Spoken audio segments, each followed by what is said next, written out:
നമസ്കാരം. റാഫ്റ്റോക്ക് ഫുട്ബോളിലേക്ക് അവർക്കും സ്വാഗതം.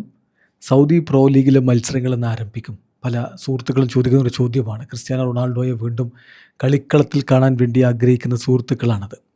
ക്രിസ്ത്യാനോ ഇപ്പോൾ അടുത്ത സീസണിനായിട്ടുള്ള ഗംഭീരമായ ഒരുക്കത്തിലാണ്. അദ്ദേഹം തൻ്റെ വെക്കേഷനൊക്കെ കട്ട് ഷോട്ട് ചെയ്ത് അൽ നസറിൻ്റെ ക്യാമ്പിൽ തിരിച്ച് ജോയിൻ ചെയ്ത് അടുത്ത സീസണിനായിട്ട് മികച്ച രൂപത്തിൽ ഒരുങ്ങുകയാണ്. ഏതായാലും ഓഗസ്റ്റ് 13 സൗദി സീസൺ ആരംഭിക്കുന്നത്.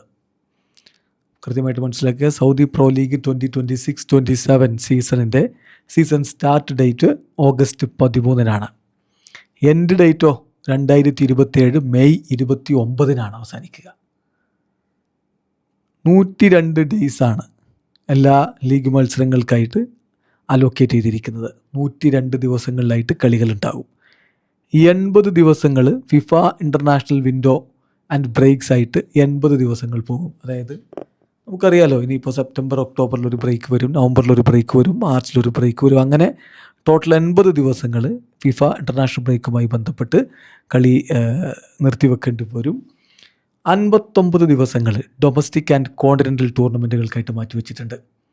അതായത് സൗദിയിൽ തന്നെ നടക്കുന്ന കിങ്സ് കപ്പ് അടക്കമുള്ള മത്സരങ്ങൾ കളിക്കാനും AFC ചാമ്പ്യൻസ് ലീഗ് അടക്കമുള്ള കോണ്ടിനെൻ്റൽ ടൂർണമെൻറ്റുകൾ കളിക്കാനുമായിട്ട് 59 ദിവസങ്ങൾ മാറ്റിവെച്ചിട്ടുണ്ട്.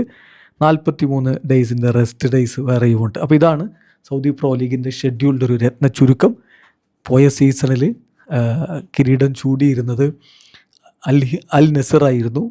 ഓർഗേയിസസ് ആണ് അവരെ കിരീടത്തിലേക്ക് നയിച്ച കോച്ച്. പക്ഷേ അദ്ദേഹം അവിടുന്ന് പടിയിറങ്ങി. ഇപ്പോൾ അഗ്നി പോസ്റ്റെക്കോഗ്ലു ആണ് അൽ നസറിൻ്റെ കോച്ചായിട്ട് വന്നിരിക്കുന്നത്. ഇന്നലെ ക്രിസ്ത്യാനോ റൊണാൾഡോ കോച്ചുമായിട്ട് ദീർഘനേരം സംസാരിക്കുകയുണ്ടായി എന്ന വാർത്ത കൂടി ഇപ്പോൾ സൗദി അറേബ്യൻ മാധ്യമങ്ങൾ നൽകുന്നുണ്ട്.